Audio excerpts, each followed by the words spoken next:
Grabar.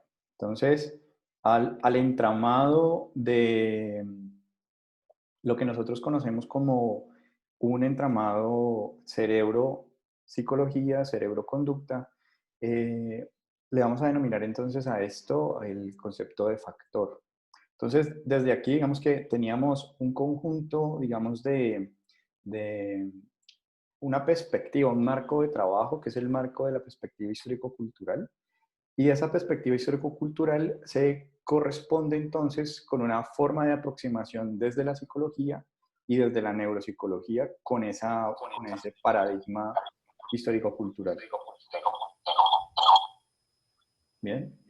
Entonces, la sesión, digamos, del día de hoy como tal, es una sesión en la que vamos a trabajar con eh, las preguntas que ustedes tengan en torno a la lectura, a las lecturas, y también relacionadas con eh, lo que está en términos de aplicación, digamos, de algunos instrumentos.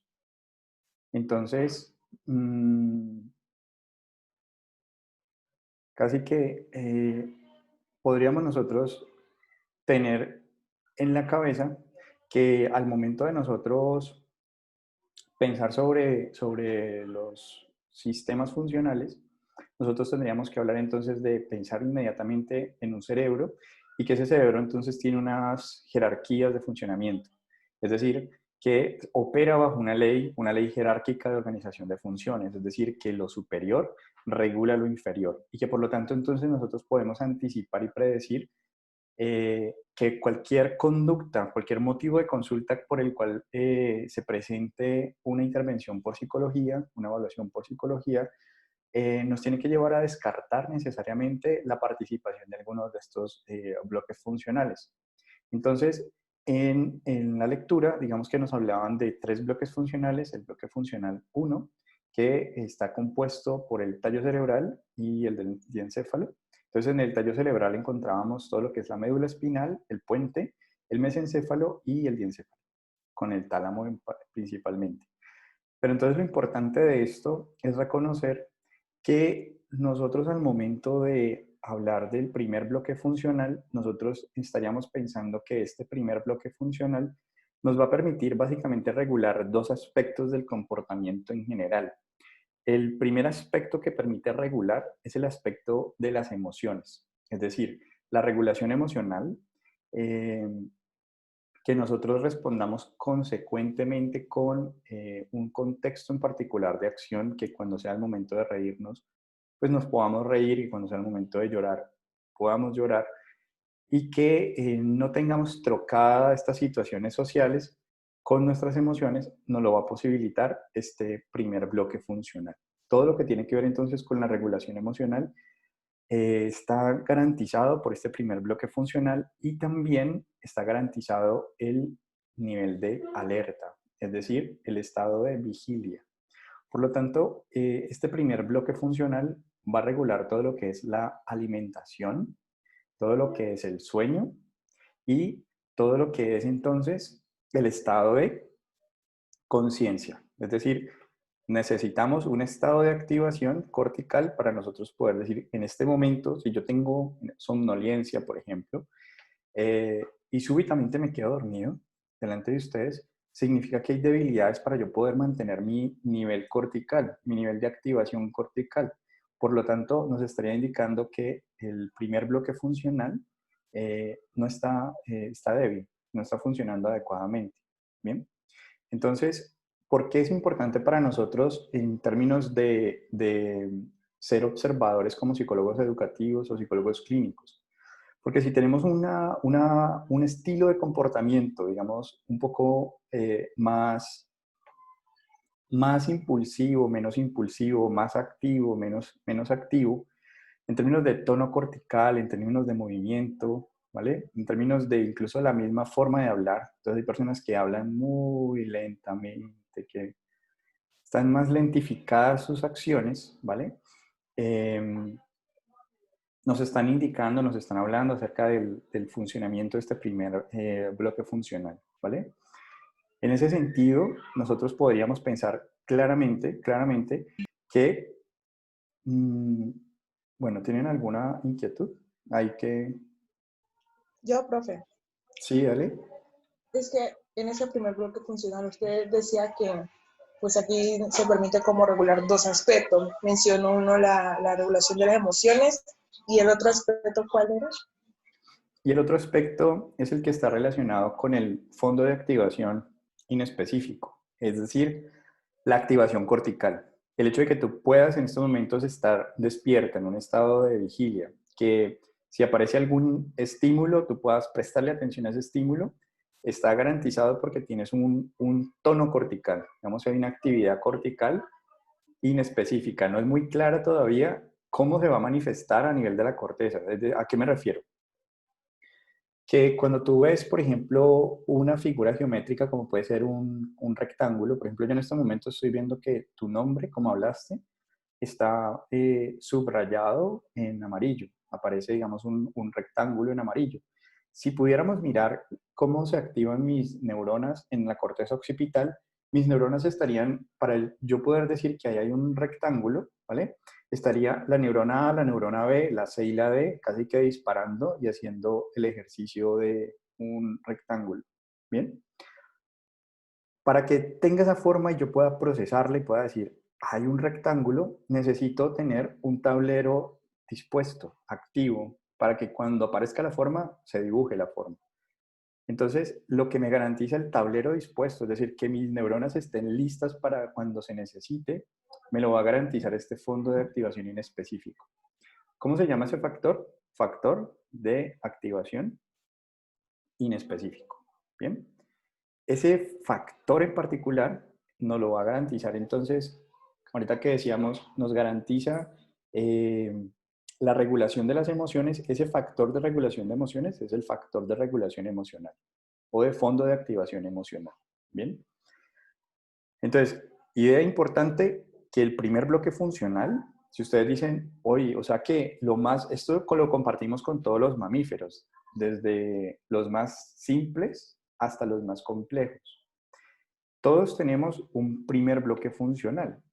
Y por lo tanto, entonces, como consecuencia de esto, vamos a tener casi que un piloto automático emocional, es decir, que lo que nosotros llamaríamos intuición, lo que nosotros nos interesa, nos gusta, eh, vamos a sentir que queremos estar allí dispuestos, mientras que algo que nos resulte amenazante, que leamos como peligroso, vamos a tratar de evadirlo, ¿sí? Entonces, desde esa perspectiva, en este primer bloque funcional, tenemos este piloto automático que básicamente nos genera estado corporal, un estado corporal visceralmente hablando, en el que nos sentimos bien o nos sentimos mal.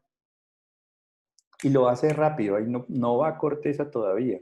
Es simplemente que leemos un estímulo como amenazante y nos genera un estímulo, un estado, un cambio corporal que no nos gusta, nos sentimos incómodos. Ahora entonces, por lo tanto, va a regular este elemento de mi cambio corporal, eh, mi primer bloque funcional. Y también me va a permitir que yo pueda mantener un estado emocional. Es decir, que si yo me siento feliz, pues pueda mantenerme feliz sin irme a la manía o sin irme a una depresión. Que si me siento triste, pues vuelvo otra vez a recuperar mi normalidad emocional. Entonces, esos matices emocionales, esas diferentes maneras de yo sentirme, pues van a estar garantizadas para que yo pueda responder coherentemente según la situación. Entonces me contaron un chiste y si el chiste me dio risa, pues pueda expresar mi emoción.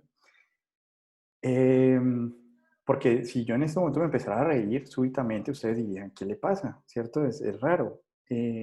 Indicaría entonces debilidad del factor de regulación emocional, porque no logra mantener la estabilidad emocional, o sea, la pierde, ¿vale?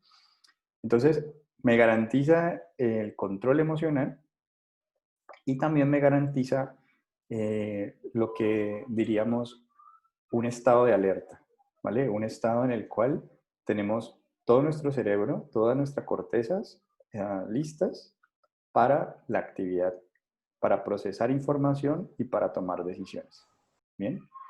De ahí entonces que un aspecto, digamos, importante es que todo lo que son ciclos de sueño, todo lo que es conductas sexuales, todo lo que es casi que nuestro sistema autónomo, respiración, ritmo cardíaco, todo lo que es la digestión, pues esté casi que casi que es un computador automático este primer bloque funcional, ¿sí? O sea, casi que garantiza la vida, nos garantiza el hecho de que que no tengamos que estar pendientes de respirar, acordando dónde respirar, etcétera, ¿vale? Entonces, desde esa perspectiva, por ende, nosotros vamos a tener siempre en mente que en esta ley jerárquica nosotros necesitamos primero este cuerpo antes que se construya, digamos, la mente, ¿vale? Entonces, este primer bloque funcional nos estaría indicando, número uno, que tenemos unas emociones que podemos casi que se construyen sobre la base de los cambios corporales.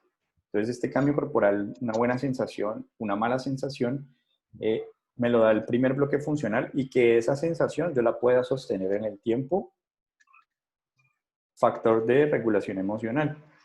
Y el hecho de que yo pueda permanecer en un estado de alerta, en un estado despierto, ¿vale? En un estado de conciencia, se lo debemos también a este bloque funcional, pero el factor que nos lo permite se llama el de eh, fondo de activación inespecífico. Voy a colocarlo en la pizarra. Voy a escribir, digamos que los nombrecitos de los, de lo que hemos dicho hasta el momento, como para que lo tengan. Entonces tenemos que el primer bloque funcional básicamente tiene dos factores. El primero es el de fondo de activación inespecífico y el otro es el de fondo de activación emocional o regulación emocional. ¿Sí? Entonces tenemos estos dos factores que lo que nos van a garantizar entonces es que las emociones se puedan manifestar según mi estado corporal y sostenerse. Pero al mismo tiempo que yo pueda procesar una información porque estoy despierto, porque no estoy, digamos, en un estado de inconsciencia, dormido, ¿sí? Entonces, desde esta perspectiva, este es el primer bloque funcional y este primer bloque funcional, entonces, está sobre la base del tallo cerebral. Ahora, vamos a seguir, digamos, escalando al siguiente bloque funcional. Del primer bloque funcional, ¿tienen alguna inquietud? De pronto de la lectura de lo que planteaban, ¿hay inquietudes que estén surgiendo de esa lectura que nos lleven a pensar algún matiz que necesitemos precisar aquí?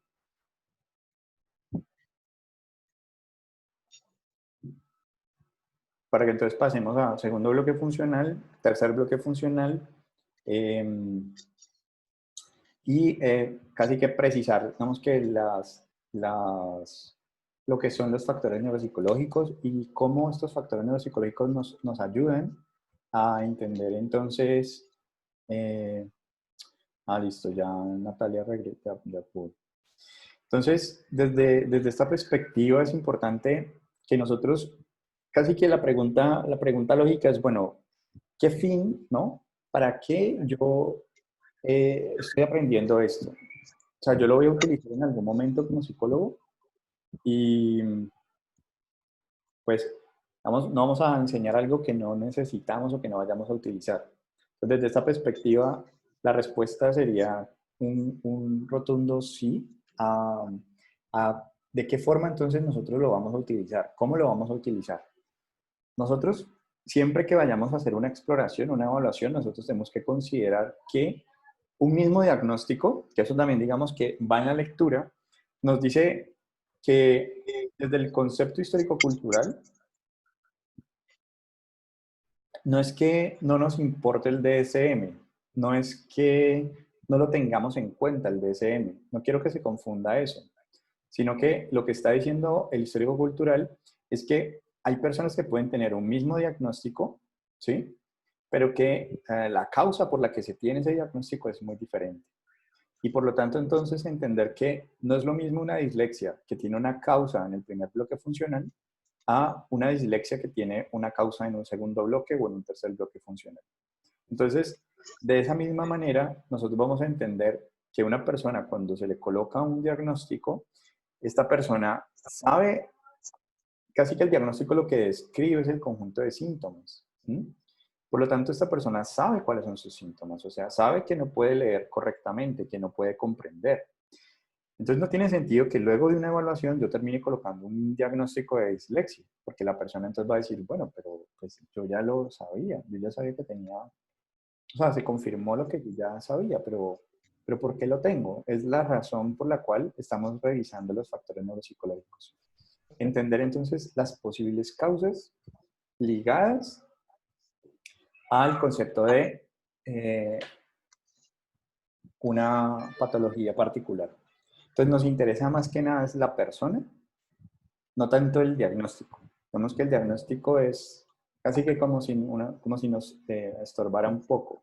Es decir, nosotros estamos focalizados en la particularidad, en el caso, en decir por qué lo tiene, cuál es la causa por la cual en esta persona se están dando estos síntomas, cuáles son los factores neuropsicológicos implicados.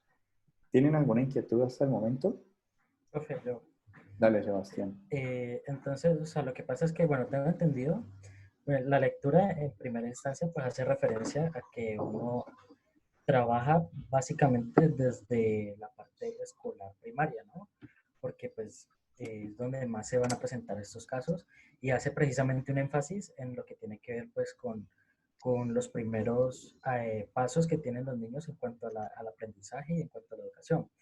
Pero entonces tengo entendido que desde esa parte escolar, generalmente el colegio o el instituto al cual uno vaya a remitir va a solicitar también que uno dé una especie como de impresión diagnóstica, por así decirlo. Ajá, ajá. Entonces, podemos utilizar el DSM-5 como un soporte, pero también podríamos basarnos o podríamos dar una explicación de acuerdo a lo que nos está diciendo con base a la neuropsicología. Sí, realmente lo que justifica, es una muy buena pregunta. O sea, nosotros utilizamos el DSM o el CIE en función de qué, en función de que nos permite a nosotros sostener el tratamiento, o sea, sostenerlo en el sistema de salud, sostener en el hecho de que se va a derivar de allí una consecuente remisión o unas siguientes visitas contigo. Entonces, casi que uno dice, bueno, ¿por qué estoy yendo? Ah, bueno, porque tiene este diagnóstico, tiene esta impresión diagnóstica. Y esa impresión diagnóstica puede cambiar, puede sostenerse en el tiempo o puede en la siguiente sesión cambiar. Entonces, por eso mismo, nosotros utilizamos la impresión diagnóstica, es única y exclusivamente para poder continuar con el tratamiento, continuar con las remisiones, continuar con que exista pues una paga para ti también. ¿Sí? Como profesional de salud, tú dices, bueno, yo lo estoy viendo porque considero que tiene esto, ¿vale? Ahora, las explicaciones de por qué lo tiene, pues van a variar en función del enfoque que nosotros tengamos teórico. Entonces, vamos a mirar que la mayoría de problemáticas del aprendizaje, ¿vale? La mayoría de problemáticas relacionadas con motivos de consulta ligados a funciones cognitivas, tienen como causas, normalmente, lo que son los factores neuropsicológicos, es decir, hay una relación entre la actividad cerebral y su correspondiente sintomatología expresada sea en una dificultad de alguna función cognitiva en particular. ¿Bien? Entonces, desde esa perspectiva, nosotros nos posicionamos y decimos, utilizamos la impresión diagnóstica porque yo voy para que me digas qué tengo, ¿vale? Pero el asunto, el peligro, ¿vale? El peligro es quedarnos ahí. O sea, hacemos la evaluación para decir, mira, esto es lo que tienes. El asunto que hace el histórico cultural es decir, bueno, esto es lo que tienes y las causas por las que lo tienes para que podamos de ahí derivar entonces una intervención. Por ende, la evaluación también se hace de una forma interventiva. O sea, hacemos evaluación interventiva. Nos interesa muchísimo dar cuenta de en qué condiciones tú puedes hacer la tarea que no podías hacer. Me interesa saber muchísimo, ok, no la puedes hacer con los ojos cerrados, pero podrás hacerlo con los ojos abiertos. Podrás hacerlo si lo hacemos más lento. No lo puedes hacer a la velocidad a la que te lo estaba pidiendo, pero si lentificamos la tarea, lo puedes hacer, porque así mismo entonces yo ya voy a saber qué recomendaciones puedo darle al profesor, por ejemplo. Que incluso una de las inquietudes que tenía Tatiana y Beth era cómo nosotros damos también escuela de padres, o sea, cómo preparamos a los padres y cómo preparamos también a los docentes. ¿Mm?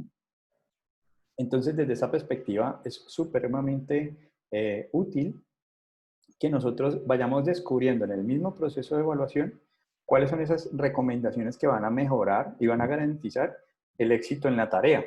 Entonces, desde esta perspectiva, si tienes el diagnóstico, tienes la impresión diagnóstica, perdón, y derivado de esa impresión diagnóstica vamos entonces a mirar cuál es la causa por la cual esa impresión diagnóstica se está presentando. Porque seguramente al nosotros intervenir las causas, entonces van a desaparecer como consecuencia de esa impresión diagnóstica. Esa es como la lógica. Bien, entonces, hasta el momento hablamos de impresión diagnóstica, hablamos de primer bloque funcional y sus dos factores neuropsicológicos implicados, que no recuerdo si están en la lectura o no. Si hablan en la lectura de fondo, de activación inespecífico, si hablan del de regulación emocional, la verdad no recuerdo si está en la lectura o no. Porque hay un compendio de lecturas del histórico-cultural. Entonces yo les mandé como la introductoria, ¿sí? Como la que nos abre como la mente y nos permite introducir el concepto. Ahora, luego de que nosotros tenemos este primer bloque, Profe, ¿sí? qué pena. Yo tengo Dale, una dale. pregunta. Dime. Digamos que yo tengo un adolescente con unas conductas sexuales problemáticas, por ejemplo. ¿Sí? Entonces tiene, digamos, impulsividad. eh, eh, bueno, la pregunta es la siguiente. En el diagnóstico que yo voy a hacer, yo puedo colocar en ese diagnóstico la dificultad, por ejemplo, que sí, que, o sea, o tendría que colocar, por ejemplo, el exhibicionismo, el fronterismo, el voyerismo como diagnóstico para yo poderlo seguir tratando, o simplemente colocaría la dificultad Ya. por ejemplo, la masturbación compulsiva, digamos que no utilice el consentimiento de otras personas pues para realizar un acto, una acción inadecuada sexual. ¿Sí me entiendes lo que Sí, quiere decir? sí. Entonces, yo obligatoriamente tengo que diagnosticarlo para yo poderlo, o sea, tengo que ir al DSM-5 o al CIE-10 a decir, no, él tiene el lesionismo, un ejemplo que aparece en ese diagnóstico. O sea, tengo que diagnosticarlo así para yo, o puedo diagnosticarlo, tiene una dificultad en conductas sexuales inadecuadas por las siguientes causas, pero no me llega un diagnóstico. Porque pues hasta yo tengo entendido, para que me llegue un diagnóstico es que esos síntomas tengan una frecuencia, una intensidad y que digamos que esos síntomas interrumpan en su vida diaria, o sea, que no lo dejen ni continuar ni con su vida social, ni interpersonal, ni en el colegio, ni absolutamente nada. Entonces yo como esa pregunta. Uh-huh. Ok, No sé. ok. ¿Los demás qué opinan de esa pregunta que hace Ivette?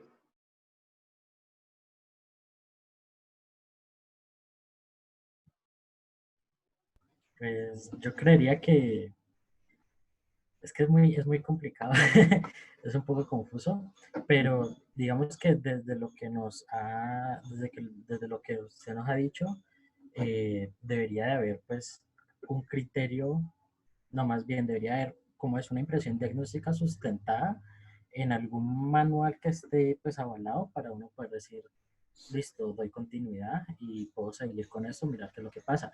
Ya depende pues, como usted decía ahorita, pues del enfoque que nosotros tengamos, cómo le vamos a dar la continuidad y el tratamiento.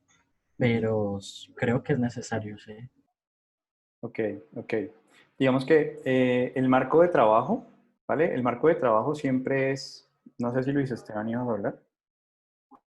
Ah, sí, profe.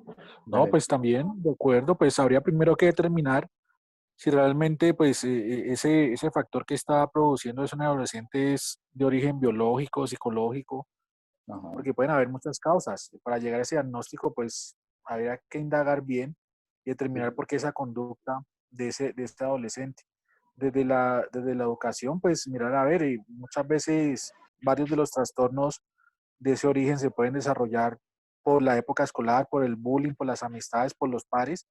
Entonces, Ujú, pues habría que indagar bien para determinar en qué se origina ese diagnóstico. ujú. Pero entonces digamos que en términos de una ruta de trabajo, en el paso a paso lo que nosotros tendríamos que hacer como consecuencia, implicaría entonces que necesitamos un común denominador. Es decir, que cuando nosotros demos continuidad, hagamos seguimiento, nosotros por X o Y dejemos de estar en la institución en la que estemos trabajando, por lo menos haya una conclusión. O sea, ¿a qué estamos? ¿Cómo lo estaba tratando yo? Es decir, era una persona que tenía esta sintomatología, pero para mí eso iba por un cuadro, por un marco, por una categoría de diagnóstico. Entonces, desde esa perspectiva y ver si es necesario que tú hagas un inventario del conjunto de comportamientos, bueno, conjunto de conductas que se están presentando y que busques dentro del DSM o el CIE-10, básicamente, dependiendo de donde tú estés trabajando, te van a decir, mira, usamos el CIE-10 acá o usamos el DSM. Entonces, dependiendo de, pero es bueno que tú conozcas ambas maneras de aproximación, porque finalmente lo que en últimas importa, ¿vale? Termina importando, es, bueno, él tiene todo esto, pero según tu opinión clínica, ¿qué tiene? ¿Vale? O sea, Por eso. cómo se llama eso que tiene? Entonces ahí es importante que tú coloques una impresión diagnóstica, o sea, busques entonces, y entonces ahí tú dices, bueno, no tiene todavía el suficiente tiempo, todavía no le está afectando su vida personal, todavía, pero entonces eh, nosotros podríamos anticipar, o sea, nosotros podríamos pensar en un posible pronóstico, o sea, si sigue como va a terminar en esta impresión diagnóstica, pero en el momento que yo hago la evaluación, o sea, hoy 24 de agosto, ¿qué de lo que hay allí en el DSM o en el CIE-10? En el CIE-10 digamos que aparecen unas alternativas un poco más amplias para incluir a una persona, para poder entender un poco por dónde podríamos direccionar, cómo lo puedo yo ir tratando y qué puedo ir leyendo también para el tratamiento.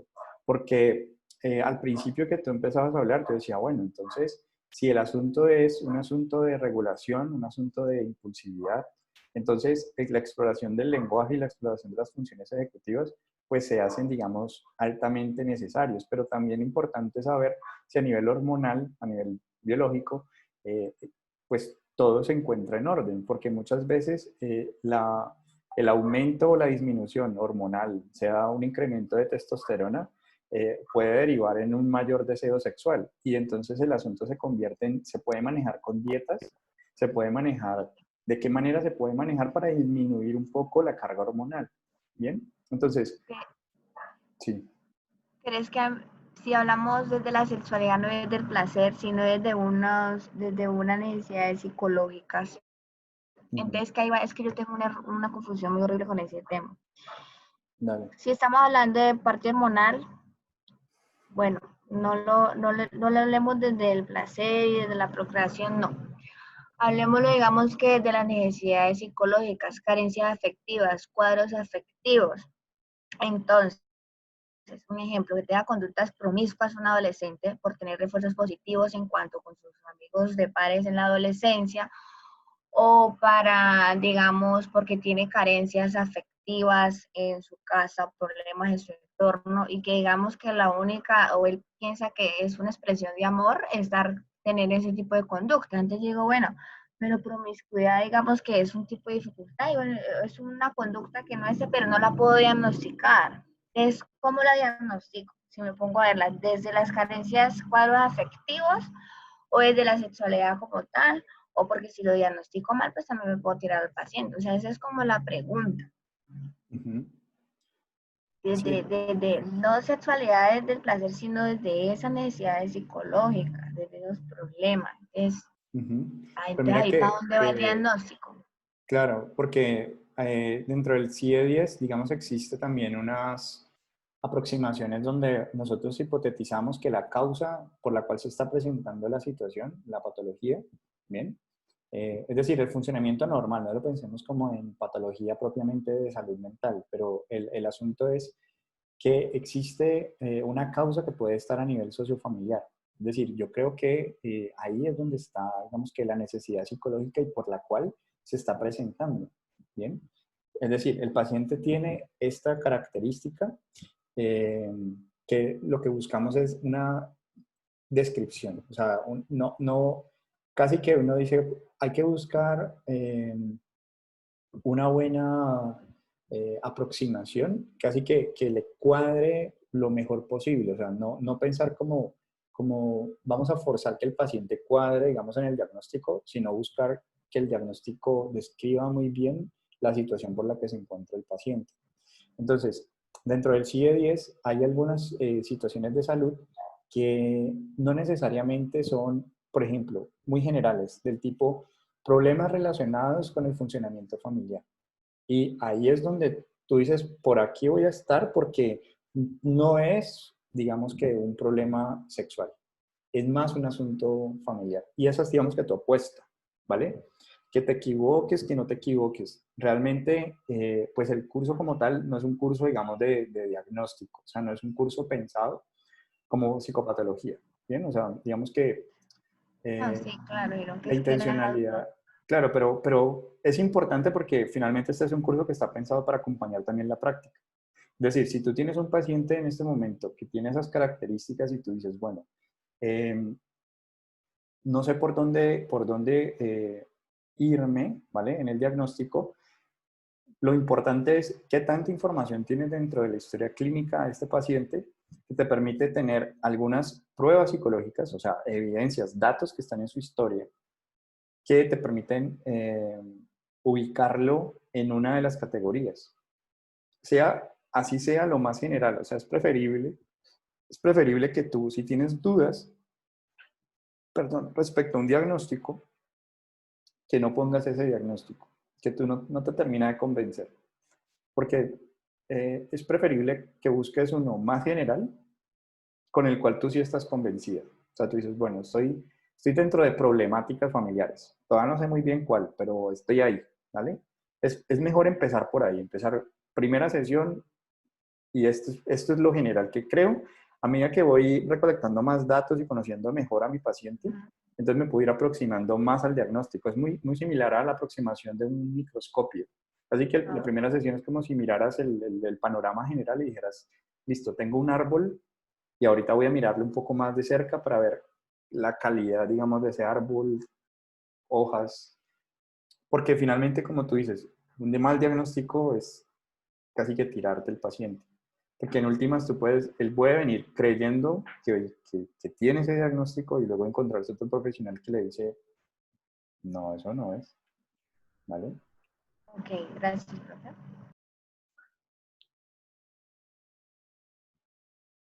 Ok, listo, gracias, Sebastián.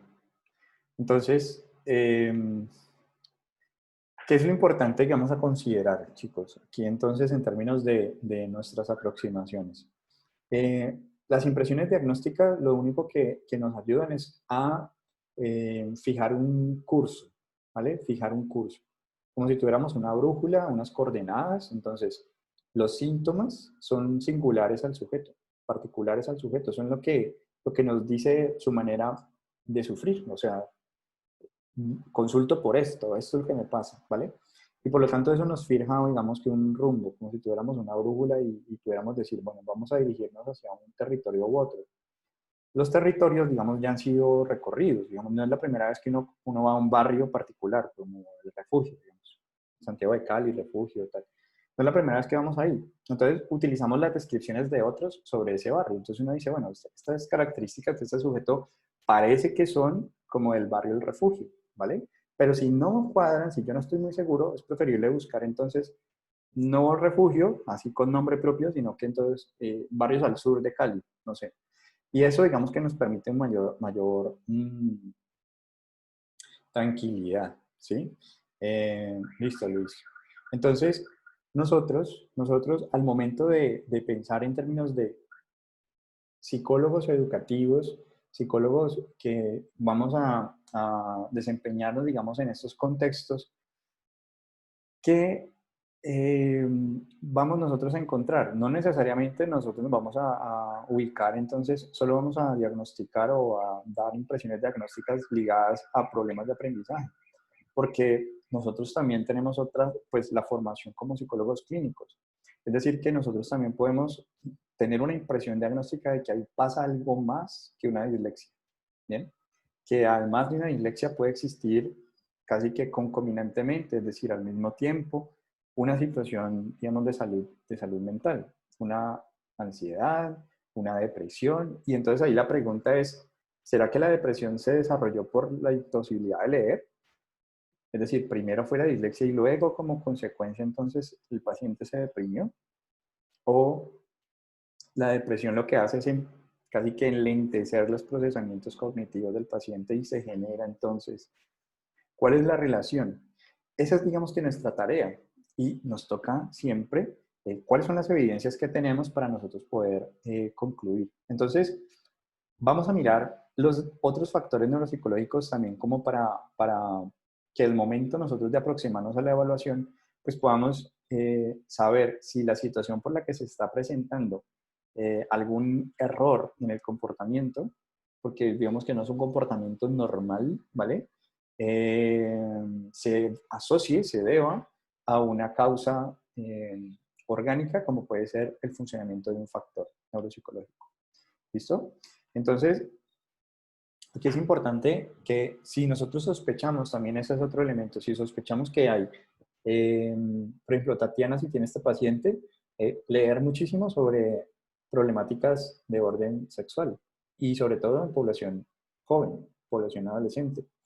Es decir, ¿qué variables pueden estar asociadas con que se presenten esta situación de salud para decir, oye, esta variable no se me había ocurrido, o sea, esta hipótesis no se me había ocurrido, voy a explorarla porque eh, las clases, digamos que no tienen la capacidad y no pueden tampoco tener la capacidad de reunir en 2 horas, digamos que el mundo de posibilidades que suceden en el país.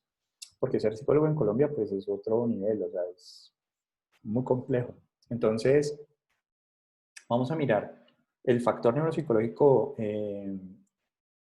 que sigue, que sería entonces el segundo bloque funcional. Entonces vamos a hablar de que en esta ley jerárquica, el bloque funcional 1 va a ser regulado entonces por el bloque funcional 2. El bloque funcional 2 van a ser como si nosotros distribuyéramos nuestra cabeza, digamos, es el circulito y del oído hacia adelante, la oreja hacia adelante, tendríamos casi que todo el polo, digamos, anterior, mientras que todo lo que está aquí atrás, detrás de nuestras orejitas y todo lo que está aquí encimita, sería todo el polo posterior. Entonces, el bloque 2, ¿sí? El bloque 2 es un bloque que está relacionado siempre con el procesamiento de la información, ¿vale? Es decir, todo el sistema aferente y el procesamiento de esa información aferente, todo ese sistema que ingresa información, pues va a responder a la pregunta sobre qué hay en el mundo, a qué suena el mundo, qué veo en el mundo, ¿bien?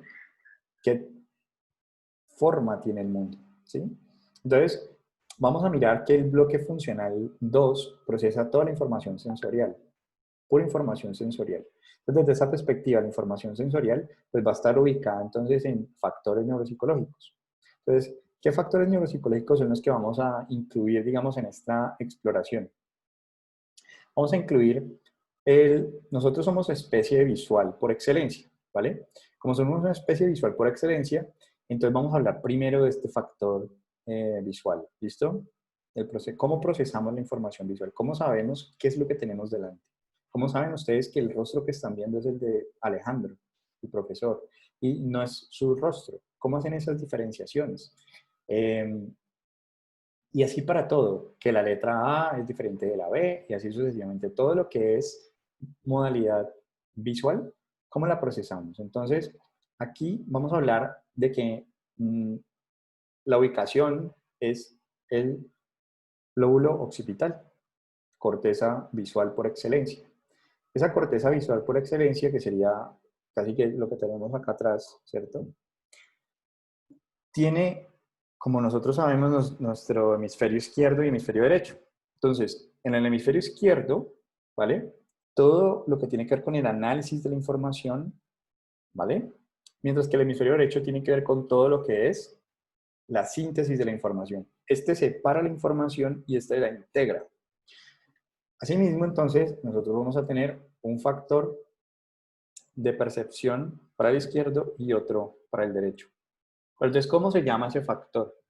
La visión en general. Vamos a llamar a ese factor, lo voy a escribir acá. Entonces, el bloque 2,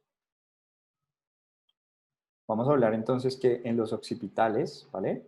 Vamos a tener entonces como gran factor visual, entonces vamos a tener el factor de análisis y síntesis espaciales, ¿sí? O síntesis espacial, ¿vale?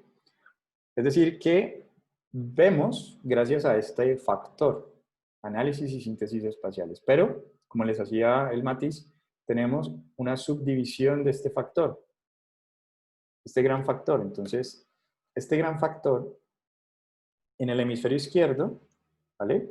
Hemisferio izquierdo, se va a llamar factor de factor perceptivo analítico. ¿Listo? Mientras que en el derecho se va a llamar factor perceptivo global. ¿Listo? Entonces, fíjense cómo somos tan visuales que ya ni siquiera nos dicen qué modalidad sensorial, sino que dicen percepción y se asume que la percepción es como si fuera visual de entrada. ¿Bien? Entonces, factor perceptivo analítico y factor perceptivo global, cada uno ubicado en hemisferios distintos. Significa, por lo tanto, que una lesión de hemisferio izquierdo pues, va a afectar distinto a una lesión de hemisferio derecho. ¿Bien? Ahora, con esto en mente, digamos que nosotros podemos decir, ok, una macrografía, ¿vale? Una escritura muy grande o una micrografía, una escritura muy pequeña, pues va a estar garantizada por la participación de este factor de análisis y síntesis espaciales, pero nosotros necesitamos saber, ¿cierto? Con precisión, pues bien, cuál es la causa por la que se escribe grande o pequeño. Entonces vamos a hablar que esa escritura grande y pequeña, ¿vale? Esa macro o micrografía, está principalmente dentro del factor perceptivo global. ¿Por qué? Porque el perceptivo global es un factor que lo que hace es lo que nosotros comúnmente llamamos gestalt, ¿vale? Es decir, que él lo que hace es un proceso de cierre. Él integra la información. Él, digamos, ustedes ven mi ceja, ven mi color de ojo, ven, ¿vale? Y el que coge todos esos fragmentos de información y los integra es el perceptivo global. Pero entonces en esa integración, ¿vale? De decir, ok, lo que estoy viendo es el rostro de mi profesor, esa información también puede verse distorsionada en términos de proporciones. Es decir, que este factor, ¿vale?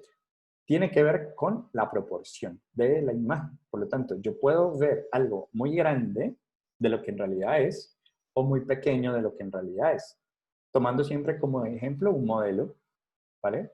Entonces, las ilusiones ópticas provienen principalmente de la participación del factor de percepción global, ¿vale? Porque al momento de hacer la síntesis, distorsionamos, digamos que la imagen. Entonces, ustedes no tienen que contar cuántas personas hay en una fila. Ustedes ven y al ver, ustedes dicen, en esta fila hay menos personas que en esta fila. Hacen un ejercicio de proporción. Ustedes se sientan a comer con sus amigos y demás y dicen, vea, ustedes sirvieron un resto. Ustedes no se ponen a contar, pues, granito por granito. la proporción. Entonces, el perceptivo global tiene que ver con la proporción de la imagen, o sea, nos permite entonces una imagen de totalidad, ¿sí? Es decir, él es más grande o más pequeño, más o menos, ¿listo?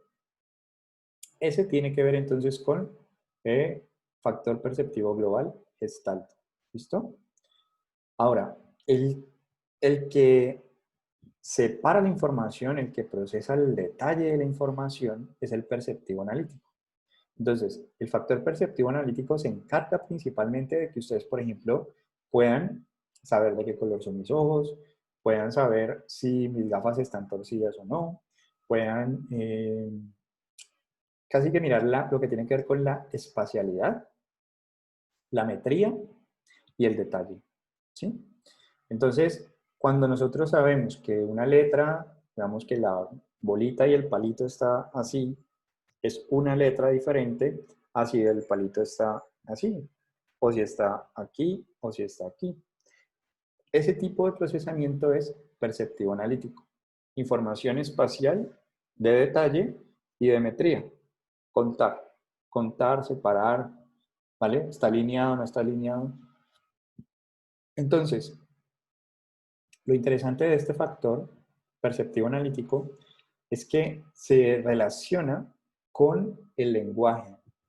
Y entonces ustedes dirán, ¿pero qué tiene que ver con el procesamiento de información oral o el procesamiento de una instrucción, de una comprensión de una instrucción verbal? Y entonces aquí lo interesante es que el perceptivo analítico, como procesa la metría, ¿vale? Procesa la espacialidad, en el lenguaje también aparecen este tipo de informaciones. Es decir, nosotros cuando hablamos, nosotros fácilmente podemos dar instrucciones espaciales y temporales. O sea, nosotros podemos decirle a una persona, pásame el lápiz que está encima del cuaderno. Si yo tengo debilidad perceptiva analítica, yo no voy a distinguir el encima del cuaderno. O sea, yo no lo voy a ver, o sea, no lo noto, no noto que está encima. Para mí son dos cosas que están allí. Pero no, si me das una pista de espacialmente dónde está, si tengo debilidad para el procesamiento de la información espacial, pues me voy a perder un poco. Y más aún cuando me dan información del tipo... Gracias, mi amor. Entonces, si yo, por ejemplo, digo, voy a ubicar... Gracias, mi amor.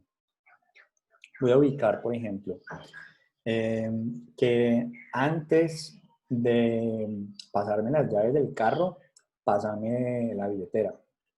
Y termino pasándote primero las llaves del carro y luego la billetera. Ese antes de, después de, encima de... Papi, estoy en clase. Gracias. Ya tomé, gracias. Entonces,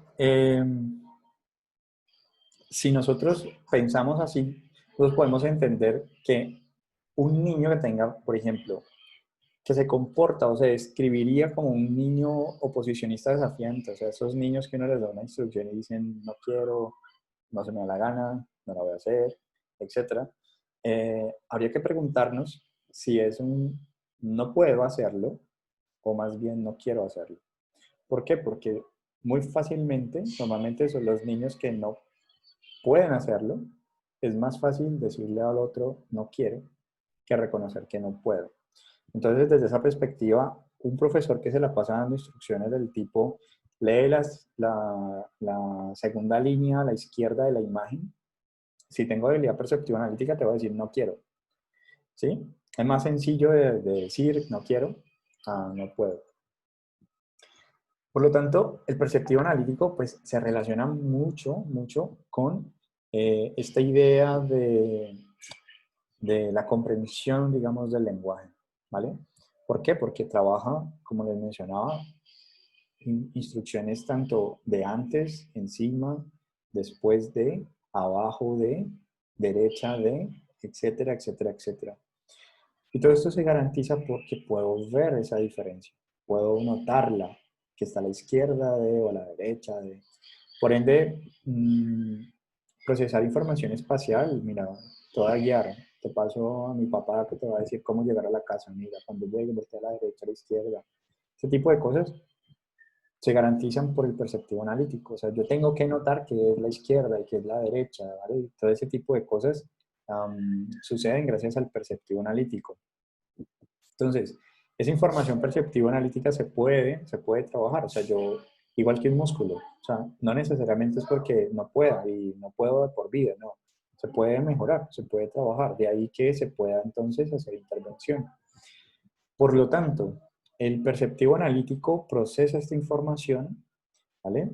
Me permite entonces que yo pueda identificar las formas distintas de las cosas, que pueda decir esto es un triángulo, esto es un cuadrado, pero el perceptivo analítico me da la información separada, o sea, me va a decir, esta es una línea, esta es otra línea y esta es otra línea, y el perceptivo global va a integrar esa información y va a decir, es un triángulo. Y ahí entonces, que el factor de visión tenga que ver entonces con factor de análisis y síntesis espaciales. La participación de ambos hemisferios. Pero si yo estoy notando que no hay, digamos, macrografías o micrografías, se guardan las proporciones, ¿vale? Se reconocen las cosas, o sea, un cuadrado es un cuadrado, un triángulo es un triángulo, pero resulta que al momento de dibujarlo, al momento de copiarlo, sí cometo errores de la forma, de la espacialidad y demás, pues entonces diríamos que el perceptivo global está conservado, mientras que hay debilidades en el perceptivo analítico y de ahí las subsiguientes tipos de errores que se derivan de esa debilidad. ¿Vale? ¿Tienen preguntas hasta ahí? O sea, hemos hablado del perceptivo analítico, del perceptivo global, solamente factor visión. ¿Qué inquietudes tienen hasta ahí o podemos continuar? Ustedes me dirán. Ve, profe, es que mira que pues yo realicé las evaluaciones, ¿no? Pues tanto como al niño como al adulto. Sino que más que todo como que yo concluí que era como el ambiente, o sea, pues yo sé que la casa, a los dos se los realicé pues como a las 7 de la noche y no tanto, o sea, frente pues al factor espacial de que el niño dibujó, el adulto dibujó, pues bien, que le dije ponga el lápiz encima del cuaderno bien, pero lo que yo como que más noté fue lo de la memoria. O sea, fue como, no sé, o sea, yo concluyo que fue porque no estaban, pues seguramente le hacen el favor, pues por hacérselo, así suena feo, ¿no?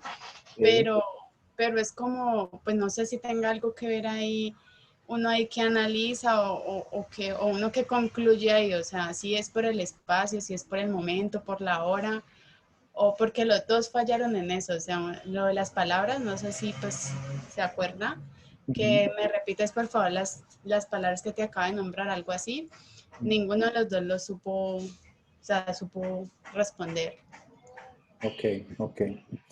Sí, o sea, nosotros en la exploración tenemos que siempre tener como las condiciones de aplicación pues ideales para nosotros no sospechar si se debió a un factor ambiental. Eh, una vez que nosotros tengamos eso contemplado, es decir, que las condiciones de aplicación, hay un ambiente óptimo de aplicación, es decir, no hay mucho ruido, la iluminación es adecuada, la persona pues, no está supremamente cansada, que es el factor, digamos, personal o del sujeto que tenemos que considerar. Una vez todo eso está allí, pues uno dice, ok, no se debió a estas causas, entonces lo que es lógico de concluir sería que existe una debilidad del factor de memoria, que ahorita vamos a hablar de esos factores de memoria, ¿sí? Porque entonces, si eso es así, ¿vale? Si hay debilidad de memoria, que es algo muy típico típico que nos suceda en las condiciones en las que estamos actualmente. Es decir, nosotros estamos sobreestimulados. O sea, nosotros tenemos Netflix y podemos muchas actividades, muchos tipos de información, no tenemos que esperar la propaganda, no tenemos... Eso, digamos, nos genera a nosotros que nuestras memorias, digamos, de trabajo, es decir, el hecho de realizar, muchas veces tenemos que hacer muchas tareas al mismo tiempo. Eso digamos que nos empieza a nosotros a pasar factura, o sea, nosotros empezamos muy típicamente íbamos para un lugar y decimos, ¿yo a qué vine? Se quedan con el celular en la mano y dicen, ¿yo a quién le iba a escribir? ¿Sí? ¿Por qué? Porque nosotros estamos teniendo unos ciclos de sueño también bastante disminuidos, en los cuales casi que todo se ha juntado. O sea, el asunto del aislamiento social, de nosotros estar en casa y de que tengamos el ruido constante, o sea, todos están haciendo alguna actividad y es una actividad que no tienes como tu propio espacio para trabajar. Pues conlleva que nosotros tengamos es casi que una sobreestimulación, que no sepamos muy bien a qué prestarle atención, porque todo se ha yuxtapuesto. Era como que antes uno tenía un momento para trabajar distinto al espacio de tu casa. O sea, tú sabes que llegabas a tu casa y era otro escenario, ya lo demás lo habías hecho, pero ahorita todo subsiste al interior.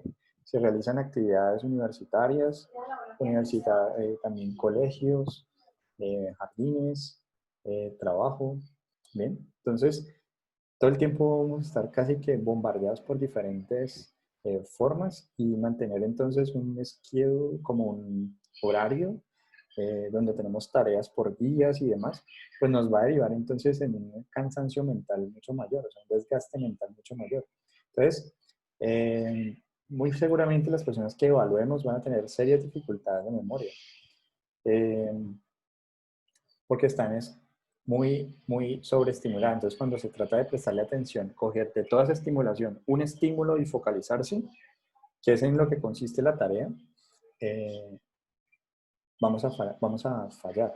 Entonces, van a existir debilidades de memoria y si en la otra exploración, es decir, no encontramos que hayan debilidades del factor de regulación y control, no hayan debilidades de análisis y síntesis espaciales, bueno, exploramos los demás factores y no hay ningún otro factor involucrado débil, pues entonces podemos decir que efectivamente es la memoria como el factor principal que encontramos débil en esta persona. Entonces nosotros podríamos, a partir de ahí, eh, generar entonces, como la pregunta que hacía Luis Esteban, ¿cómo podemos entonces mejorar la memoria? ¿Qué tendríamos que hacer para mejorar nuestra memoria?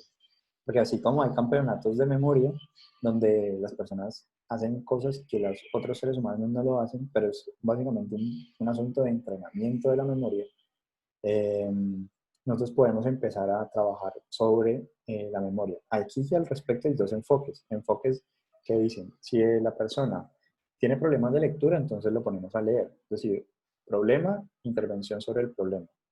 Y otro enfoque es focalizarse sobre la causa. Digamos, problema de lectura no le pongo a leer, sino que miro por qué no está leyendo, cuál es la causa por la que no está leyendo o tiene dificultades para leer. Me voy a ocupar entonces de los factores débiles, las causas que pueden estar asociadas. Entonces aquí hicimos una exploración de funciones y tú dices, bueno, encuentro débil el factor de memoria, por lo tanto, si miráramos en términos de función cognitiva, esta memoria le está afectando el lenguaje, le está afectando la atención o le está afectando la memoria, diríamos entonces normalmente que hay una correlación. Si hay debilidad de memoria, afectación de memoria. Entonces, el asunto aquí, ¿cuál es? Pues que nosotros en este momento podemos hacer casi que como si tomáramos la temperatura cuando vamos a un sitio y miran si tenemos COVID o no tienen COVID por temperatura. Nosotros podríamos hacer un tamizaje de nuestro cerebro, o sea, exploramos factores neuropsicológicos, si las condiciones de aplicación son las idóneas y demás, y hemos seguido el manual al pie de la letra, no lo hemos tergiversado, no lo hemos adaptado a la tarea, digamos, a nuestra propia manera, pues estamos midiendo según cómo nos dicen que tenemos que medir, pues entonces yo puedo concluir con menor error sobre la persona y puedo entonces hacer un tamizaje de su cerebro, cómo se encuentran los factores neuropsicológicos. Y con eso, pues tengo, digamos, una caracterización de base sobre la cual puedo empezar a intervenir si quisiera y luego volver a medir, o sea, mirar cómo esta intervención ha mejorado la memoria, ¿sí? Entonces, en resumidas cuentas, sí, habría una afectación de memoria. Y vamos a mirar entonces las aplicaciones de los instrumentos como para clarificar un poco el asunto, porque no es lo mismo la aplicación para el adulto que la aplicación para el niño, y sobre todo lo que tiene que ver con los fonemas. Creo que lo más difícil de la aplicación del instrumento de factores neuropsicológicos es el oído fonemático. ¿Por qué? Porque no estamos habituados, nunca lo hemos practicado, nunca nos han hablado en sonidos. O sea, nosotros estamos acostumbrados a, bueno, la A, y la y la SS, pero realmente los fonemas no suenan de esa manera. En las vocales Prof- sí, pero en los consonantes no. Profe, o también con respecto a la interpretación de la parte de cuando el paciente tiene que dibujar. A mí me gustaría también profundizar en eso, como la representación que nosotros como psicólogos tenemos que tomar frente a ese, pues frente al resultado. Como en ese punto, eso se llama, espérate que yo, eso es lo de la casa y lo de seguir la frecuencia y eso. Eso sí. Ok, ok. Sí, igual el factor perceptivo analítico y perceptivo global, digamos que lo exploramos con la casa, con la copia de la casa. El seguir, digamos que la secuencia tiene mucho que ver con el cinético en términos de la fluidez del movimiento, que ahorita lo vamos a mirar. Y si estamos en adultos, que se sigue una instrucción verbal y se va dibujando, tiene que ver con el de regulación y control. Y por ende, entonces, las hojas en blanco, sin ningún tipo de apoyo visual, sin ningún tipo de la cuadrícula que orienta, digamos, espacialmente, no va, porque si utilizamos ese tipo de apoyo, estaríamos contaminando, ¿no? Así que diríamos, él lo hizo bien porque tenía una cuadrícula, sabía dónde ubicarse espacialmente, cómo organizar la figura. Por eso usamos siempre hojas en blanco y que no tengan, o sea, no sirven reciclables. Porque a veces cuando las volteamos las reciclables, los guiones, las líneas, sirven de apoyo visual. Entonces utilizamos siempre hojas completamente blancas para garantizar que no haya ese tipo de dificultades. Y entonces ahorita que exploremos el instrumento sobre su aplicación y demás, pues vamos como a precisar como cada punto, ¿listo? Entonces, queda claro el perceptivo analítico y el perceptivo global y cómo el perceptivo analítico se relaciona con el lenguaje, en la comprensión del lenguaje.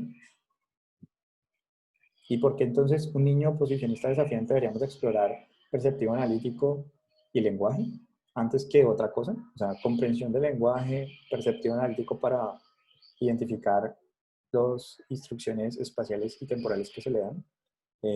Antes de poder decir, tiene un problema de comportamiento. ¿Sí? ¿Se entiende?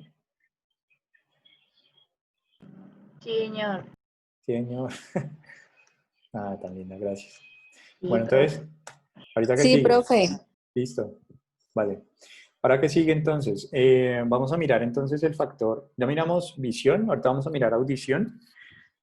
El de audición, entonces, está en los lóbulos temporales. Y en los lóbulos temporales, entonces, tenemos el factor de perceptivo oído fonemático. Entonces, el oído fonemático procesa la información de los sonidos del lenguaje. Significa esto que el izquierdo, el oído fonemático izquierdo, procesa el contenido, o sea, literal, lo que se dijo. Mientras que el oído fonemático derecho procesa es la forma en la que se dijo, la prosodia, la fluidez. Como cuando a una persona a ustedes le preguntan cómo está y la persona dice bien, el izquierdo dice, ok, bien, pero el derecho le dice, pero ese bien sonó como que no está bien. Entonces, el oído fonemático procesa la información del lenguaje, los sonidos del lenguaje, nos permite identificar entonces quién, ¿vale? El tono en que me lo dijo y qué fue lo que dijo. Por lo tanto, el oído fonemático garantiza la conciencia del sonido, la conciencia fonológica. Por lo tanto, esta conciencia fonológica se convierte en un muy buen predictor, digamos, de la lectura. Porque al leer, nosotros, cuando estamos leyendo, nosotros mismos nos corregimos porque sonó raro, como que nos confundimos cuando estábamos leyendo y íbamos a leer carro y leímos carro. Entonces, corregimos y vimos carro, porque sonó distinto. Entonces, la conciencia fonológica permite entonces que nosotros empecemos a tener conciencia sobre cómo suenan las palabras. Que la ñ suena diferente que la n, que la r suena diferente que la d. ¿Bien? ¿Cómo suenan entonces las letras? ¿Cómo suenan las palabras, las sílabas? Todo eso es conciencia fonológica. Por lo tanto, cuando nosotros trabajamos con canciones infantiles, con rimas, lo que estamos trabajando es la conciencia fonológica.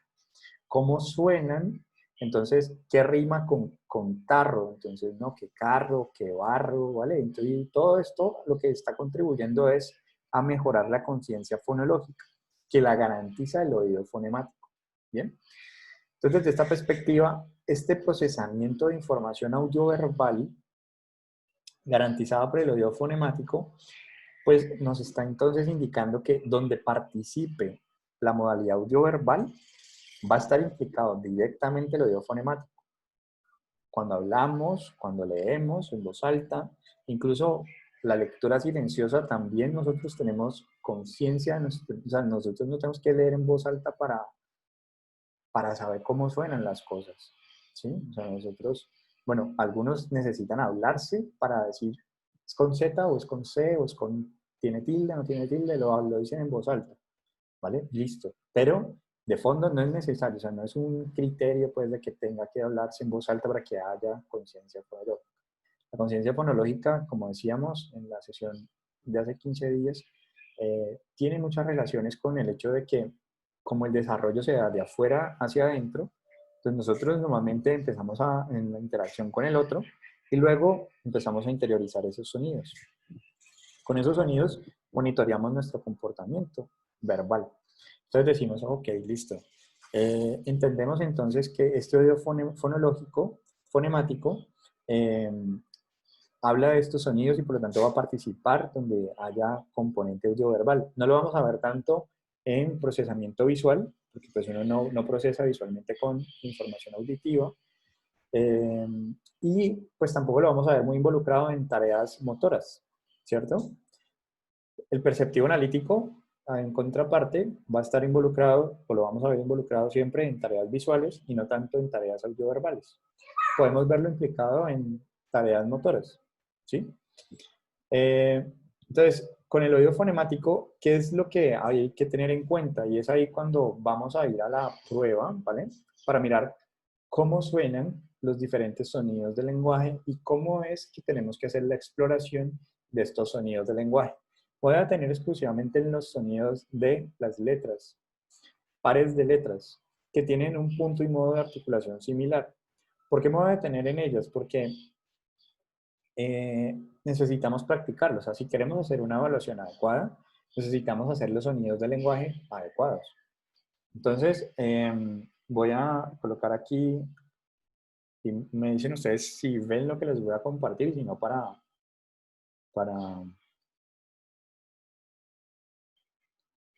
la función está en pausa, entonces voy a dejar de compartir esto para compartirles entonces. Esta es la de niños, ¿vale? Y entonces en esta de niños vamos a encontrar lo siguiente, identificación de fonemas. Entonces, ¿cómo hacemos la identificación de fonemas? La identificación de fonemas, como su nombre lo indica, la tarea consiste en que el otro identifique esos sonidos. Por lo tanto, depende en gran medida de cómo yo hago esos sonidos. Yo no puedo decirle a él P y V. ¿Por qué? Porque estamos hablando de sonidos del lenguaje. Por lo tanto, entonces, y la P es bilabial explosiva. B, la B es bilabial inclusiva. Por lo tanto, va a ser y va a vibrar. B. ¿Sí?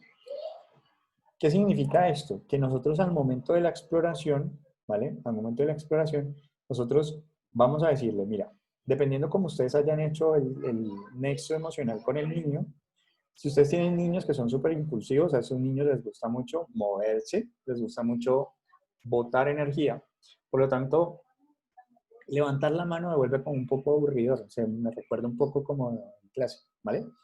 Entonces a estos niños les gusta más aplaudir, les gusta más dar una patadita, patear, ¿sí? Pegarle al escritorio, ¿sí?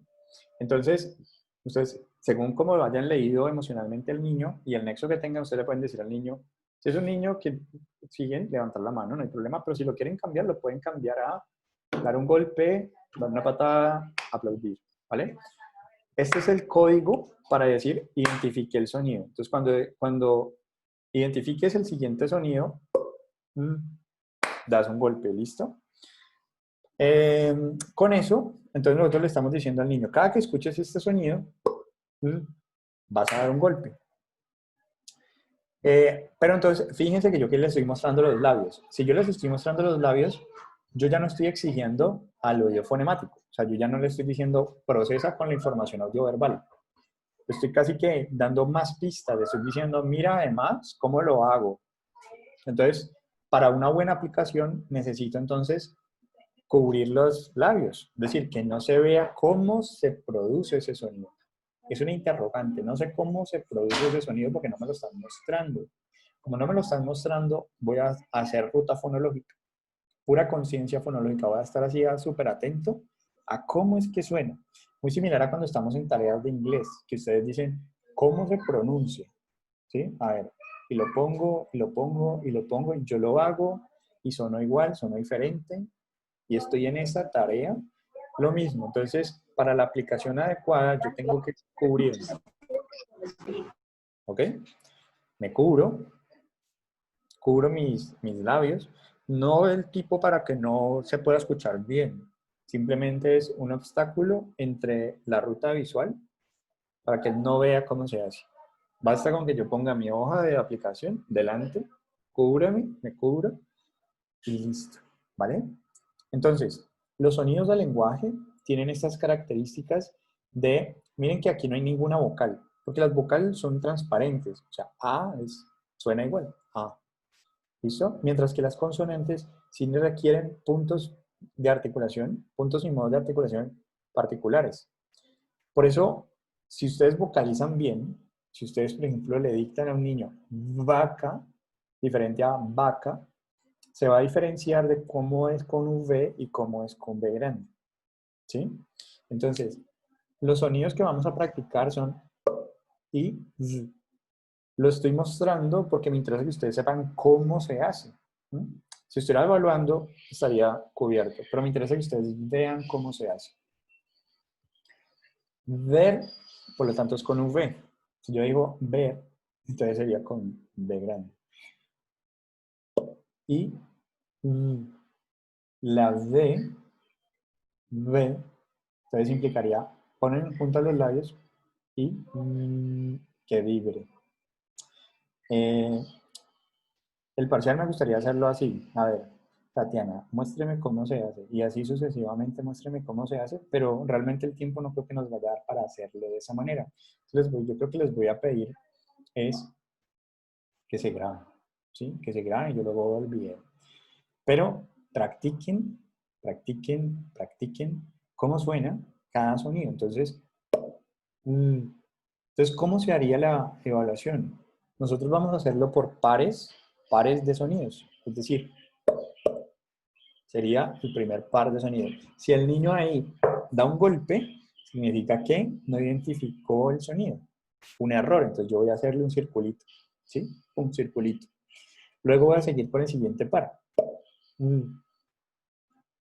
Ese es el sonido. Entonces ahí él debió haber golpeado. Si no golpea, nuevamente circulito. ¿Vale? Esa es la tarea. Entonces la exploración es luego, luego. Si no les suena, porque puede pasarles que y no les suena, no les sale el sonido. Si no les sale el sonido, entonces, perdón, mira, otra vez, y lo vuelven a hacer. ¿Por qué? Lo que están evaluando es el oído fonemático de él. Por lo tanto, requieren hacer el sonido correcto ustedes. Que, profe, ¿se puede grabar y yo le pongo el audio en el momento de la evaluación? No. No. No, ¿por qué? Porque supongan ustedes que dicen, listo, no, yo ya resolví, ya grabé, le dije a un amigo que me grabara, que es un fonoaudiólogo, entonces me grabó todos los sonidos y yo los tengo aquí, play. Y justo el día que tienen que evaluar, se les quema el celular, se les descarga. Entonces es mejor que ustedes cuenten con sus recursos corporales y puedan hacerlo, ¿vale? Entonces, pasen la exploración par por par, luego y así hasta el final. Y entonces, casi que aquí es importante también el lenguaje verbal de ustedes. ¿Por qué? Porque si, por ejemplo, yo llego y lo miro y me quedo mirándolo a ver si levanta la mano, a ver si golpea, a ver si hace. No sabemos si él golpea porque yo le di la pista cuando lo miré de, oye, acabo de hacer el sonido, te toca, ¿no? Entonces tengo que ser muy cuidadoso al momento de la exploración. Es decir, lo miro, lo miro para que él no note la diferencia entre cuando tiene que hacerlo y cuando no tiene que hacerlo. Siempre lo voy a mirar. Además que lo necesito para poder decir si sí o si no. O sea, si pongo un círculo, significa que error. Puedo hacer circulito, de que aquí omitió, puedo hacer chulito, pero yo tengo que tener el código de que, ¿qué significa para mí ese chulito? ¿No? Yo la verdad, profe, no me acuerdo si aquí acertó o no acertó. Tiene que ser un código para que ustedes se orienten. En el caso mío, yo hago circulitos. Entonces, los circulitos para mí son errores. Entonces, significa que, por ejemplo, cuando yo hago y no pongo circulitos, significa que él acertó, o sea, lo hizo bien. Entonces, a mí me funcionan los circulitos. Si alguno dice, no, yo quiero chulito, X, conejito, lo que quiera, pues lo pone. Listo, el asunto es que usted identifique qué fue lo que el otro hizo. ¿Cómo se hace el sonido de D y T? Entonces volvemos nuevamente. La D es mi lengua sobre los dientes, igual que cuando ustedes van a decir D. Pero entonces vamos a hacer el sonido, por lo tanto es como inicia. D, ¿cierto? D. Por lo tanto, ese sería el sonido. Y luego la T, ¿ustedes cómo hacen la T? Entonces, la lengua va a estar detrás de los dientes. En la D estás debajo de los dientes. En la T está detrás de los dientes. Entonces el sonido sería cubiertos pues para que el otro no vea. Entonces sería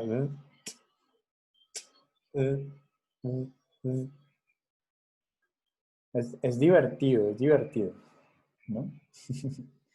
El asunto es, termina la exploración de B y T. Luego entonces vamos con F y V. La F, entonces F, labio inferior sobre diente.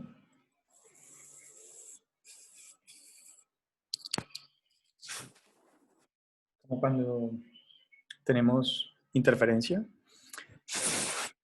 Y luego viene la V, que entonces viene también sobre los dientes, pero vibra. Entonces, como si fuéramos a silbar en una y en la otra a vibrar. Entonces sería...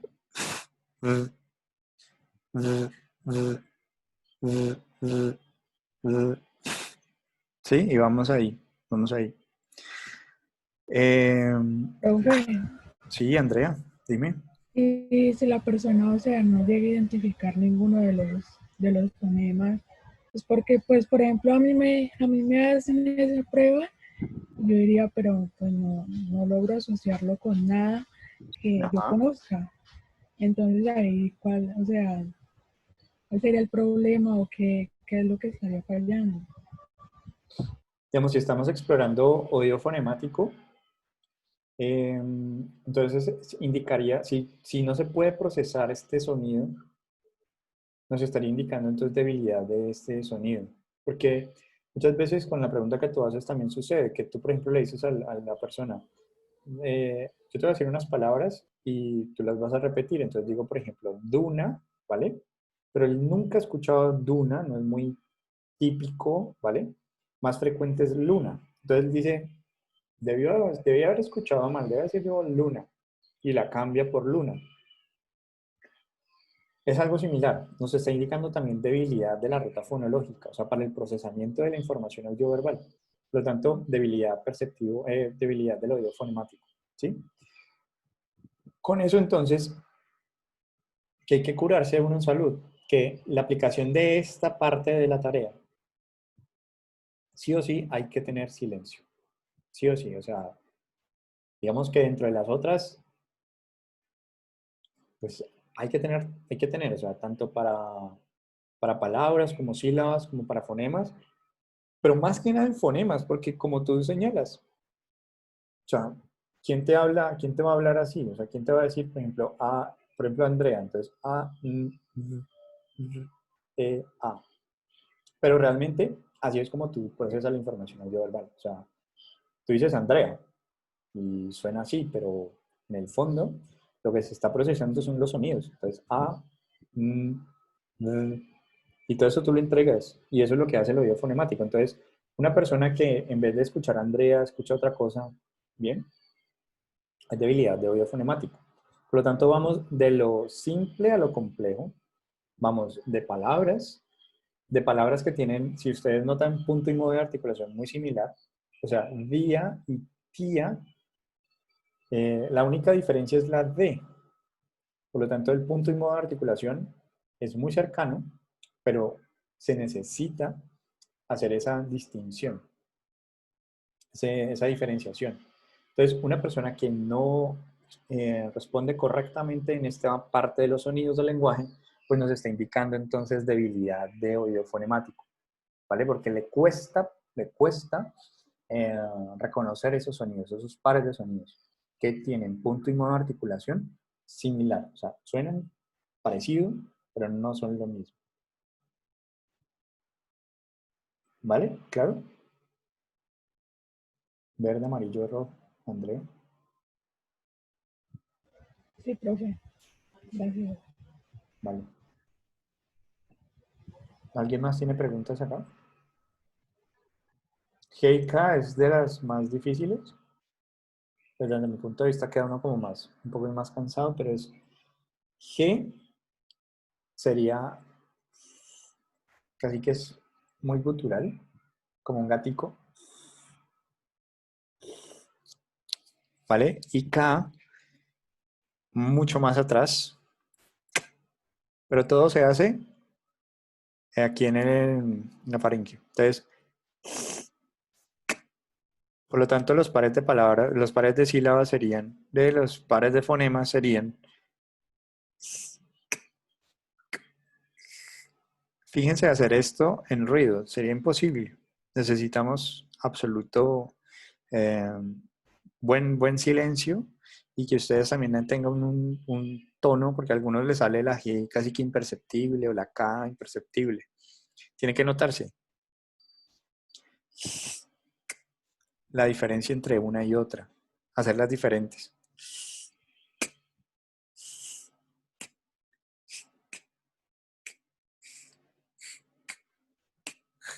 Y así sucesivamente.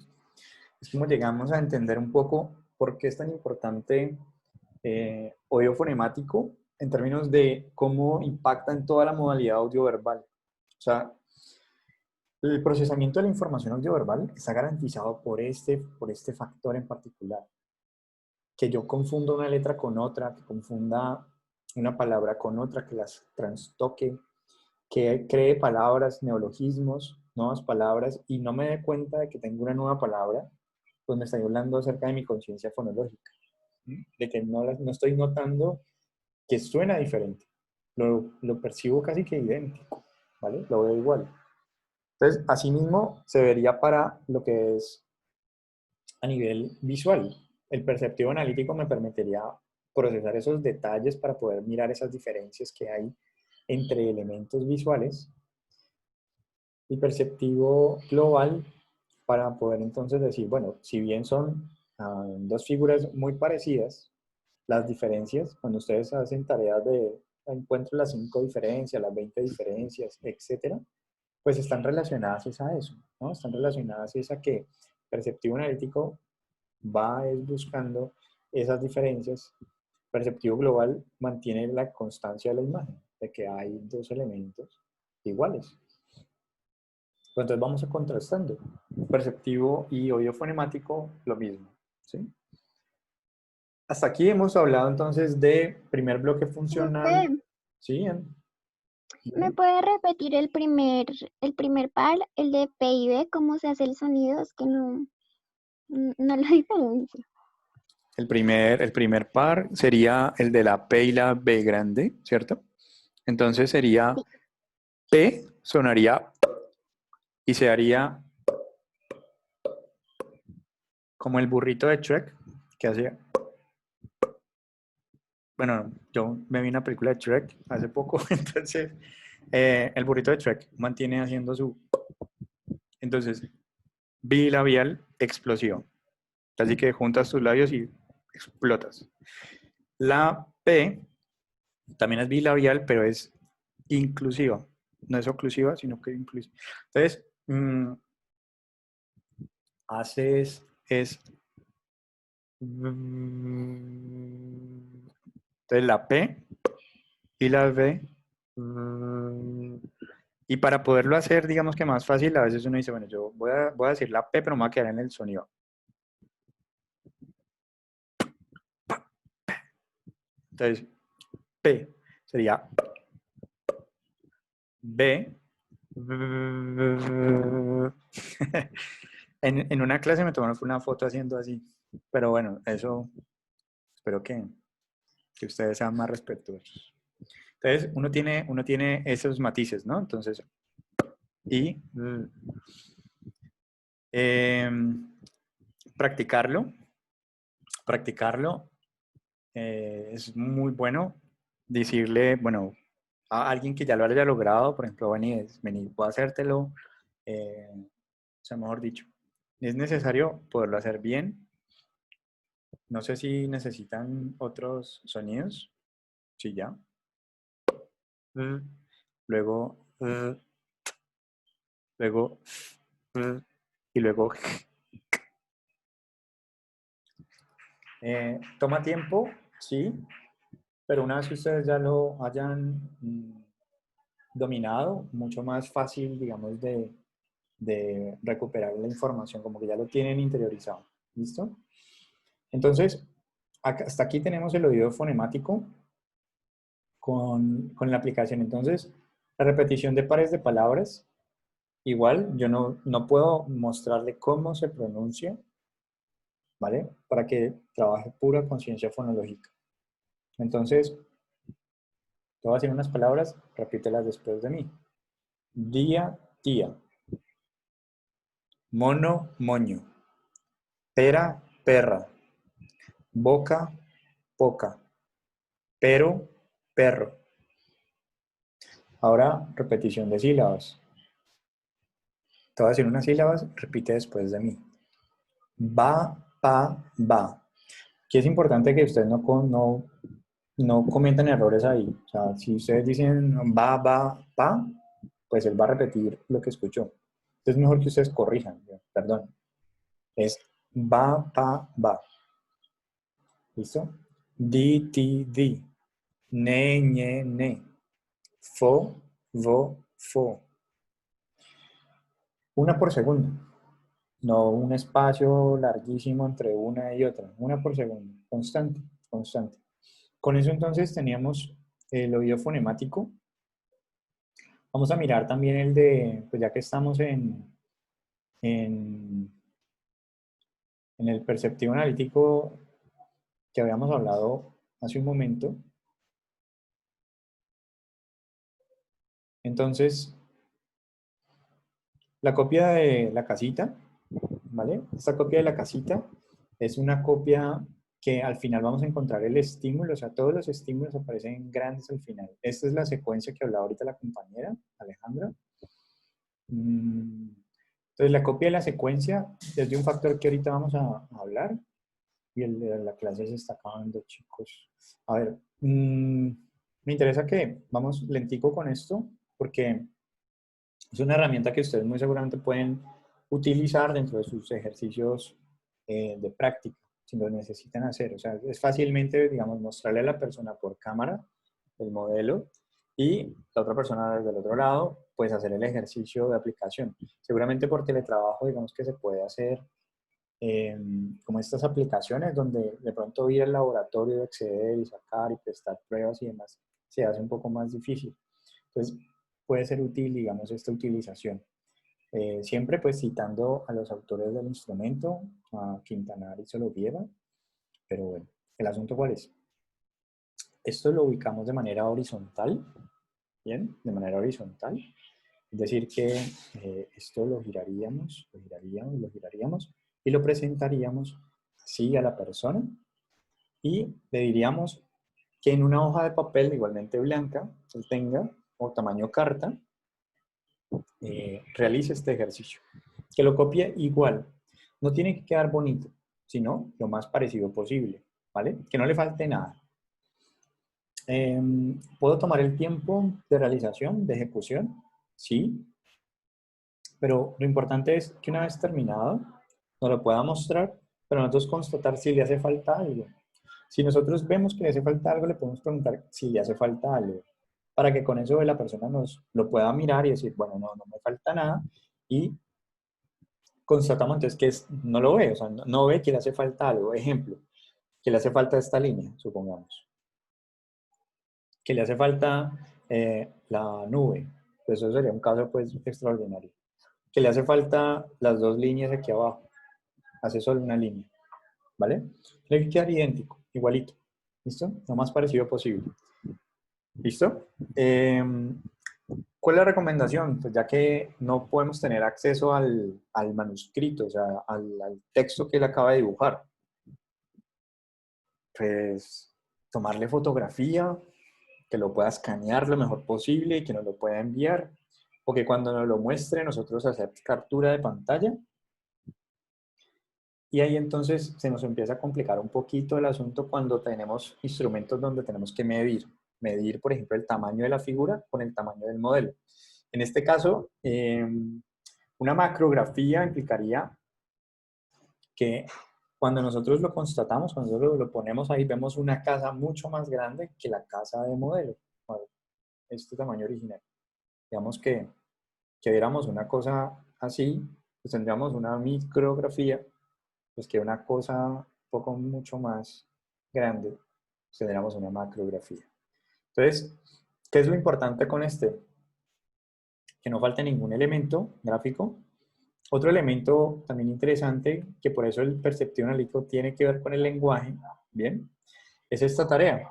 Esta tarea lo que indica, si ustedes notan, miren, aquí tenemos unos ciclistas, tenemos un perro, un auto, una señora, y aquí lo mismo, y aquí un cuadro en blanco. Si ustedes recuerdan, nosotros le leemos a él una instrucción y le decimos, muéstrame dónde el perro camina detrás de la señora y adelante del auto. Implica, por lo tanto, un análisis de la información espacial, o sea, puro perceptivo analítico con una orden verbal. Detrás de la señora, delante del auto. Si muestro esto, errado. Si muestro esto, acertado. ¿Bien? Otro ejemplo de perceptivo analítico. Copiar estas figuras, estas letras, perdón. Entonces, si ustedes se fijan, son letras que tienen características espaciales similares, o sea, B, B. Lo único que cambia es la ubicación espacial y eso genera como consecuencia una letra distinta. ¿Listo? Entonces, cosas que han pasado. ¿Sí? Aquí tiene que ver mucho que, por ejemplo, el niño, frente al niño así, hacía primero el palito y luego el círculo. ¿Eso tiene algo especial o pues simplemente así hace las letras él?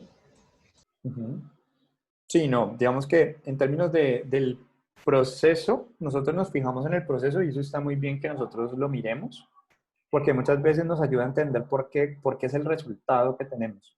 Entonces,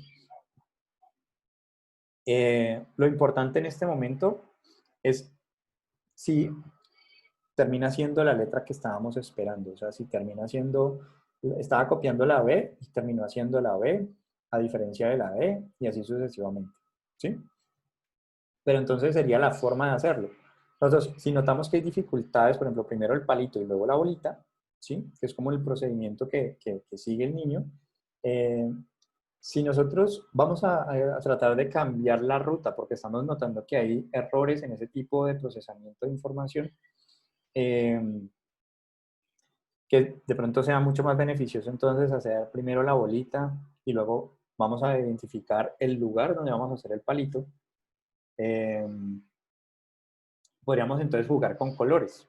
Es decir, la bolita va en un color y el palito va en otro. ¿Con qué fin? Hacer notar, como recordemos que el histórico cultural va de afuera para adentro, entonces a nivel interior él no nota la diferencia, o sea, el palito va donde caiga, ¿vale? Entonces, si nosotros usamos dos colores diferentes, nosotros podemos hacer notar la espacialidad. Y nosotros incluso podemos decir, vamos a usar el color amarillo para las izquierdas y vamos a utilizar el rojo para las derechas. Y vamos a utilizar el izquierda arriba, entonces un color diferente, izquierda abajo, otro color diferente. Bien, como tener unas especies de claves, pero uno puede empezar es tratando de notar, hacer notar cuáles son esas como características esenciales de la tarea que el niño tiene que realizar. Entonces, noto que tiene dificultades con este conjunto de letras. ¿Y qué características tienen esas letras? Bueno, que a nivel espacial las dos comparten, que son muy, muy cercanas, muy cercanas. Y entonces, ¿estará confundiendo arriba con abajo? Entonces, yo podría empezar por el cuerpo del niño en ese proceso. Entonces, uno podría decir, bueno, yo me voy a centrar entonces en que reconozca el abajo del arriba, de izquierda y de derecha. Trabajarlo en el cuerpo para que luego lo pueda trabajar poniéndolo afuera, reconociéndolo en un peluche, en otro niño y en una letra, ¿vale? Entonces, claro, con eso que tú preguntas es, nos fijamos en el proceso porque el proceso nos da pistas respecto a cómo está formando, digamos, esta letra en su cabeza. Para él lo más importante es por dónde empieza. Y ese es el apoyo. Entonces, en términos de estructura de la acción, en términos de pensarnos, pensémonos que toda acción, todo concepto, ¿vale? Cuando me refiero a eso, me refiero a una letra, me refiero a vestirme, me refiero a comportarme de X manera, me refiero a todo, ¿vale? Conceptos, representaciones, todas se forman de afuera hacia adentro, es decir, en las interacciones con nosotros. Y el niño de esas interacciones ha asimilado experiencia y ha formado un esbozo de un concepto. Entonces, a veces hay que insistir un poco más en las características esenciales de esos conceptos que queremos formar.